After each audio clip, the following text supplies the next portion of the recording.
China China China. आज के समय में जैसे कि इस नाम को सुन सुन के अजीब सा खौफ होने लगा है, क्योंकि जैसे ही दुनिया एक दिन चैन और शांति के साथ जीने की कोशिश कर रही होती है कि तभी ये देश कुछ ऐसा कर देता है कि पूरी दुनिया की चिंताएं एकाएक फिर से बढ़ जाती हैं। लोग तुरंत इस बात का अंदेशा लगाने लगते हैं कि चाइना ने अगर ये कर दिया तो क्या होगा, और ऐसा ही कुछ चाइना ने फिर से कर दिया, जिससे कि पूरी दुनिया को एक नया थ्रेट मिल रहा है। और थ्रेट भी ऐसा कि जिसमें जान तो किसी की ना जाए, लेकिन बिजली शायद हमेशा के लिए चली जाएगी। अब आप सोच रहे होंगे कि हम क्या कहानी सुना रहे हैं, तो बता दें कि ये कहानी ही चिंता का विषय है, क्योंकि चाइना ने इस समय एक ऐसी मिसाइल इजाद कर ली है कि अगर सरदार खान के अंदाज में कहें तो तुम्हें मारेंगे नहीं, तुम्हारी कह लेंगे। क्योंकि ये मिसाइल जहां भी ब्लास्ट की जाएगी वहां पर किसी इंसान की जान तो नहीं जाएगी, लेकिन आसपास के इलाकों की सारी बिजली और सारे इलेक्ट्रॉनिक इंस्ट्रूमेंट्स ब्लास्ट कर जाएंगे और इस इलाके में टोटल ब्लैकआउट जैसी सिचुएशन बन जाएगी। तो आखिर क्या है ये चाइना का दुनिया को अंधकारमय करने का प्लान, और कैसे काम करेगी ये मिसाइल? आज के इस वीडियो में हम आपको यही बताने वाले हैं, तो बने रहिए हमारे साथ वीडियो के अंत तक। तो हमारे YouTube वासियों, चिंता की चाइनीज मिसाइल मार्केट में कुछ इस तरह से आ गई है कि अगर किसी दिन उनका मूड खराब हुआ तो वो हमारी बिजली काट देंगे। अगर आप कंफ्यूज हो रहे हो तो आइए सीधे सीधे बताते हैं कि हुआ क्या है। असल में चाइना नाम के देश ने एक ऐसी हाइपरसोनिक इलेक्ट्रोमैग्नेटिक पल्स मिसाइल की खोज कर ली है, जिसके अंदर ये क्षमता है कि वो जहां गिरे वहां की बिजली खा जाएगी। 3000 किलोमीटर की क्षमता वाली इस मिसाइल की रफ्तार करीब 7000 किलोमीटर प्रति घंटे की है, जिसे अगर आपको आम भाषा में समझाएं तो श्रीनगर से कन्याकुमारी की दूरी मात्र आधे घंटे में तय कर लेगी मिसाइल। इस मिसाइल की खासियत को जरा गौर से सुनिएगा और मोदी जी का वो बयान याद कीजिए।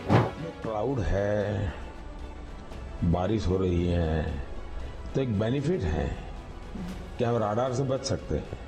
और शायद चाइना ने यहीं से आइडिया लेकर इस मिसाइल को इस लायक बनाया है कि कभी भी रडार की पहुंच में नहीं आएगी, जबकि बाकी बैलिस्टिक मिसाइलें आसानी से रडार की आंखों से बच नहीं पाती हैं। इस वजह से दुनिया ज्यादा परेशान है कि अगर इस मिसाइल से उनका इत्तेफाक होता है तो हम पहले से तैयार भी नहीं रहेंगे, क्योंकि हमारे पास इसकी कोई सूचना होगी नहीं।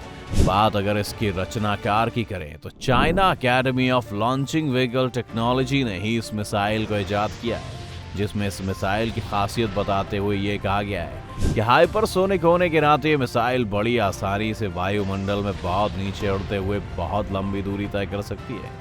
यही कारण है कि पूरी दुनिया ब्लास्ट के बाद ये करती हुई नजर आएगी। एकदम इन्होंने वक्त बदल दिया, जज्बात बदल दिए, जिंदगी बदल दी। वैसे नो सिग्नल ऑन रडार के बाद जो खासियत इस मिसाइल को सबसे ज्यादा यूनिक बना रही है वो है कि इस मिसाइल से ब्लास्ट तो होगा, लेकिन उससे कोई कैजुअलिटी नहीं होगी, जिसका मतलब है कि आप शाम की चाय पीते हुए मिसाइल का ब्लास्ट आराम से देख सकते हैं। लेकिन जैसे ही आप शाम की चाय पीकर उठेंगे और अपने घर की लाइट जलाने की कोशिश करेंगे तो आपको मोमबत्ती थमा देगी वो, क्योंकि ब्लास्ट से तो आप बच गए, लेकिन बिजली चली परदेस।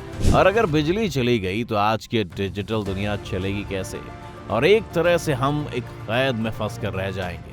अभी तक सामने आ रही जानकारी के हिसाब से जो मिसाइल चाइना की तरफ से बनाई गई है उसमें 2 किलोमीटर के दायरे में सारी बिजली चली जाएगी। साथ ही साथ ये भी कहा जा रहा है कि अगर उस दायरे में कोई थर्मल पावर प्लांट भी आता है तो वो भी पूरी तरह से बंद पड़ जाएगा। ऐसा नहीं है कि इससे पहले कभी भी ऐसी पावरफुल मिसाइलों का इस्तेमाल नहीं किया गया, लेकिन इससे पहले इन मिसाइलों को चलाने के लिए न्यूक्लियर एनर्जी का इस्तेमाल किया जाता था, जिससे पावर लेकर इन मिसाइलों को ब्लास्ट करने के लिए भेजा जाता था। और इसका सबसे पहले इस्तेमाल अमेरिका ने कोसोवा वार में 1990 में किया था। हालांकि इस इलाके में ऐसा अटैक करने की जिम्मेदारी अमेरिका ने लेने से साफ मना कर दिया था। हाँ, मगर उसने भी ऐसी मिसाइल के अपने देश में होने से मना नहीं किया था। इसके बाद भी कई देशों ने ऐसी मिसाइलों को अपने यहाँ डेवलप करने का प्रयास शुरू किया था, लेकिन रडार और फिर न्यूक्लियर फ्यूल के कारण कहीं ना कहीं ये प्रोजेक्ट ठंडा ही पड़े जा रहा था। लेकिन फिर ये आइडिया जैसे ही चाइना की आंखों के सामने आता है, उसने सबसे पहले अपना चाइनीज ब्रेन लगाकर इस एम्प मिसाइल को न्यूक्लियर फ्यूल की जगह पूरी तरह से सिर्फ कुछ केमिकल रिएक्शन पर ला दिया, जिससे न्यूक्लियर फ्यूल की समस्या खत्म हो गई। इसके बाद चाइनीज ब्रेन ने इसमें हाइपरसोनिक टेक्नोलॉजी अलग से ऐड करके इसे मिसाइल की शक्ल दे दी। आइए अब आपको बता दें कि आखिर चीन की ये EMP मिसाइल कैसे काम करती है।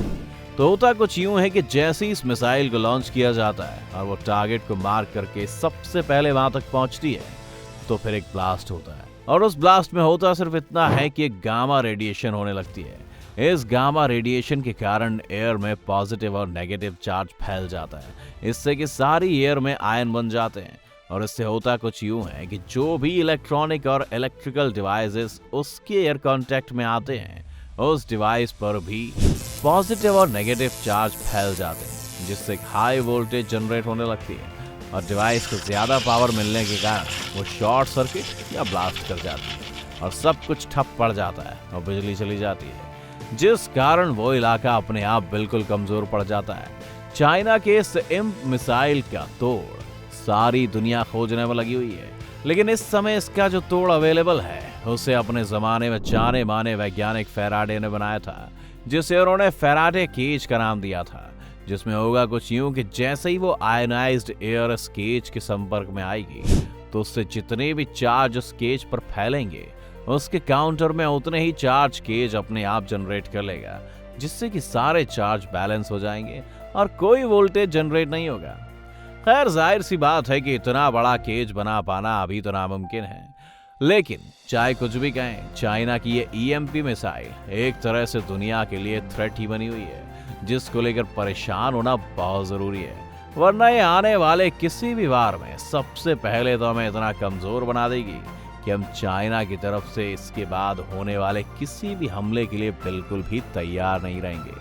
आपको क्या लगता है कि अगर आपके शहर की बिजली को इस तरह से काट दिया जाए कि ना बिजली बचे और ना ही बिजली से चलने वाला कोई डिवाइस, तो क्या होगा? आप हमें अपना डर कमेंट करके जरूर बताएं। अगर आज की वीडियो आपको पसंद आई हो तो इसे लाइक करने के साथ साथ अपने दोस्तों और रिश्तेदारों के साथ शेयर जरूर कर दें। अगर आप ये वीडियो YouTube पर देख रहे हैं तो चैनल को सब्सक्राइब करके बेल आइकन दबा दें। अगर आप ये वीडियो Facebook पर देख रहे हैं तो Facebook पेज को जल्दी से लाइक करें। फिलहाल के लिए इतना ही। अभी के लिए दीजिए हमें इजाजत। आपसे मुलाकात होगी अगली वीडियो में। शुक्रिया।